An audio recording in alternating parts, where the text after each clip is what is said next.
Mysuru clean ಸಿಟಿಯೋ ಅಥವಾ ಗುಂಡಿ ಸಿಟಿಯೋ? ಮೈಸೂರು ಅಂದ ತಕ್ಷಣ ನೆನಪಾಗೋದು ಅರಮನೆ, ಕ್ಲೀನ್ ರಸ್ತೆಗಳು, ಪ್ರಶಾಂತ ವಾತಾವರಣ ಅಲ್ವಾ?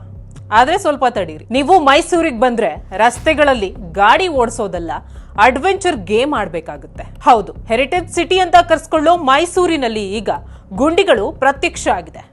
ದಸರಾ ಬಂದಾಗ ಮಾತ್ರ ರಸ್ತೆಗಳಿಗೆ ತೇಪೆ ಹಚ್ಚೋ ಅಧಿಕಾರಿಗಳು ಆಮೇಲೆ ಮರ್ತೇ ಬಿಡ್ತಾರೆ. ಮಳೆಗೆ ರಸ್ತೆಗಳು ತುಂಬಿಕೊಂಡಾಗ ವಾಹನ ಸವಾರರ ಪರಿಸ್ಥಿತಿ ದೇವ್ರೇ ಬಲ್ಲ. ಅಪ್ಪಿತಪ್ಪಿ ಏನಾದ್ರೂ ವಾಹನ ಸವಾರ ಎಚ್ಚರ ತಪ್ಪಿದ್ರೆ ಬೆನ್ನು ಮೂಳೆ ಮುರಿಯೋದಂತೂ ಗ್ಯಾರಂಟಿ. ಇದ್ರ ಜೊತೆಗೆ ಈಗ ಮೈಸೂರಿನಲ್ಲಿ ಟ್ರಾಫಿಕ್ ಸಮಸ್ಯೆ ಕೂಡ ಮಿತಿ ಮೀರ್ತಾ ಇದೆ. ಉಟ್ಗಳ್ಳಿ ಇರ್ಲಿ, RTO ಸರ್ಕಲ್ ಇರ್ಲಿ ಅಥವಾ KR ಸರ್ಕಲ್ ಇರ್ಲಿ, ಪೀಕ್ ಅವರ್ಸ್ನಲ್ಲೇ ಗಂಟೆಗಟ್ಟಲೆ ಕಾಯ್ದುಕೊಳ್ಬೇಕಾದ ಪರಿಸ್ಥಿತಿ ನಿರ್ಮಾಣ ಆಗಿದೆ. ಮೈಸೂರು ಎಲ್ಲೋ ಒಂದ್ ಕಡೆ ಮಿನಿ ಬ್ಯಾಂಗ್ಳೂರ್ ಆಗ್ತಾ ಇದೆ ಅನ್ನೋ ಅನುಮಾನ ಶುರುವಾಗಿದೆ. ಕ್ಲೀನ್ ಸಿಟಿ ಅನ್ನೋ ಟ್ಯಾಗ್ ಉಳಿಸ್ಕೊಳ್ಬೇಕಾದ್ರೆ ಈ ರಸ್ತೆಗಳು ಮೊದಲು ಸರಿಯಾಗಬೇಕಲ್ವಾ?